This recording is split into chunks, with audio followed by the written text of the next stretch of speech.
சூட்சமம் புரியணும் எனக்குன்னா என்கிட்ட கேள்வி இருக்கணும்.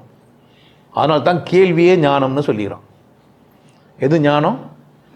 ஒரு மனிதனுக்கு கேள்வி எழுப்புறதே ஞானம். முதல்ல கேள்வி எழுப்பணும். நீ யார்? நீ எதுக்கு வந்த? நீங்கள் என்ன பண்ணுகிற?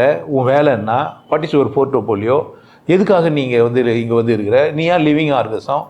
நாயும் பூனையும் சிங்கமும் தானே வாழ்ந்துங்குது, நீயும் தானே இருக்கிற. உனக்கும் அதுக்கும் என்ன வித்தியாசம்? உனக்கு ஏன் அறிவு கொடுக்கப்பட்டது இந்த இயற்கை?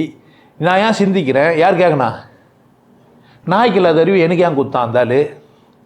எங்கே தாங்கிறான் அந்த கேட்கணும். வேற சார் பேசக்கூடாது அப்பெல்லாம் கிடையாது. வார்த்தையில் ஒன்றுமே இல்லை. எங்கே போயிடுச்சு அந்த நாதாரி?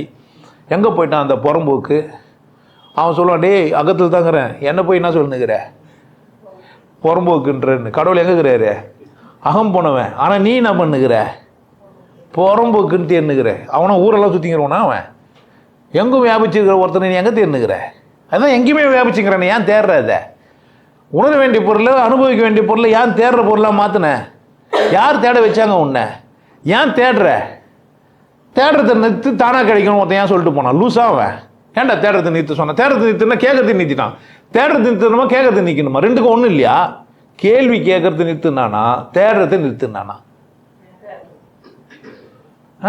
இன்னும் புரிஞ்சுக்கிறேன். நீ ஒருத்தர் சொல்கிறான் கண்டவர் விண்டவர்னு, தெரிஞ்சவன் சொல்ல மாட்டான்னு ஒரு விளக்கம் சொல்கிறான். தெரிஞ்சவன் சொல்ல மாட்டான், சொல்கிறவன் தெரிஞ்சிருக்க மாட்டான்.